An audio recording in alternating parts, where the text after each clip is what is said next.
Howdy, welcome to VEDADWM, day number 23. Vlog editor at Doctor Who in November, day number 23.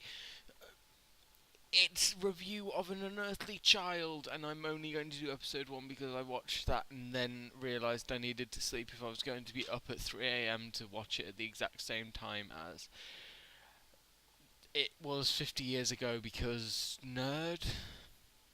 Yeah, I watched it and it still fills me with the kind of it's a warm feeling.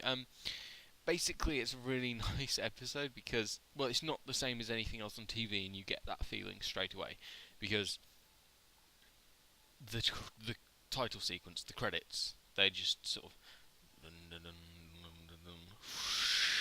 and it's like, you know, you've got something special when the credits make you go, "What on earth is this? What is this thing?" It also feels really domestic in the first 5-10 minutes. It's really weird because it feels like a 60s TV program where they're just about to. It's very suburban and very normal. You know, Ian and Barbara are our sort of gateway into this. They're our person that we can think of. We can be like, okay, if I were in that position, I'd probably do what Ian and Barbara are doing, that kind of thing. And it feels very much they're very normal and natural for it, and it's very nice, and it's kind of weird that they're like, yes, there's this girl that knows everything but nothing about history and science at the same time and everything. Da da da. They're like, she's such a strange girl. So, they talk very like we know it's weird, but they just think that something normal's going to happen, and then they're like, TARDIS, Doctor, and it's like, what? It's very strange and cool. All the performances in it are pretty top notch. I mean, Susan's actually really nice in it. She's very much a 15, 16-year-old girl. I can't remember whether it was a mispronunciation or missaying I'm sure she's 16. She's 16. Yes, she is. So she wasn't 15 when Ian said, "Yep, no worries. I'm going a little crazy." She is very much very 16-year-old girl, and she's like, "I thought you'd understand when I showed you." And I'm like, it's a time machine that's bigger on the inside. How? Oh yeah, I'm just going to understand that. You've got a science teacher who, like you said, won't expect to find this in a junkyard. Crazy child.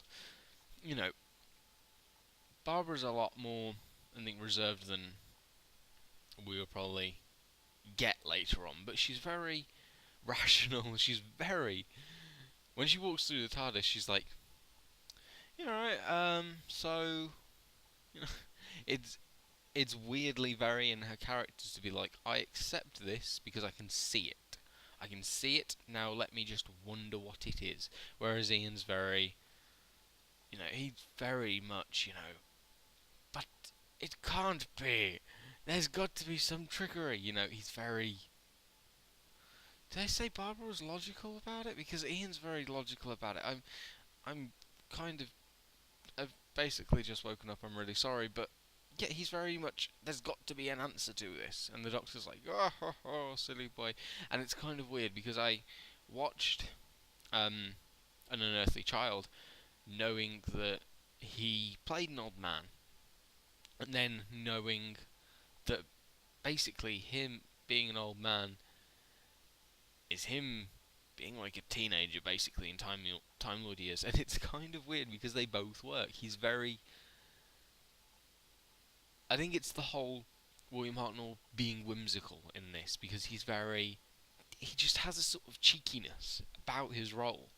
He has a cheekiness that sort of makes you think he could be, thousands of years old or hundreds of years old, or he could be a 16-year-old just equivalent of a Time Lord just running around being like, tee go and steal these teachers.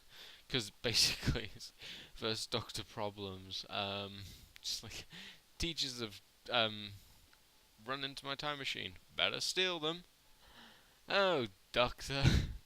he does do it really well, and his acting is really nice in it and very subtle, and he's very, what am I going to do about these two? I know, I'll kidnap them. Logical decision. Which, to be fair, is it kind of makes sense. You know, they could have come back and then been like, but that was a time machine, and running around. They could have been. You know, we saw a bit more of Ian and Barbara, and we thought, okay, maybe they wouldn't. But he didn't really see more than 2 minutes of them, so you can sort of see why he kidnapped them. I'm justifying a kidnapping. This is what this show does to you. It just makes you justify genocide. Yes, it does. Someone has probably justified 8 doing some kind of genocide. Do not lie to me. You've probably done it. I'm probably talking to Adam right now because you've probably justified genocide. 8 had to do it in the audios. Okay? I'm justifying him kidnapping. It's fine. It's not fine to kidnap. I've got to put it out there, but I'm justifying his kidnapping at that time. I'm justifying it. There's one instance.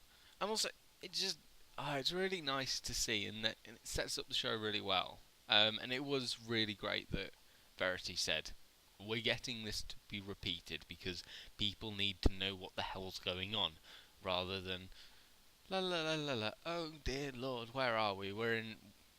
There's a couple 60s school teachers, a young girl, and a guy who's very mysterious, and we're in cavemen times. What the hell? You know, so I think it was good that it got repeated, and then 6 or 7 weeks later, kids are running around screaming exterminate. It's beautiful. Yeah, it's beautiful to know about and everything. So, yeah, Unearthly Child is just really nice. I'd give it 12 out of 13 doctors. See, I used that in my radio because in my radio assessment, we had to do a review, and I was like, I'm going to review Doctor Who the movie, the Paul McGann one. And I was like, I give it 11 out of 13 doctors. Which is terrible. It's a terrible rating system, but, you know, it's the only one we got. Tomorrow's going to be the review of the 50th.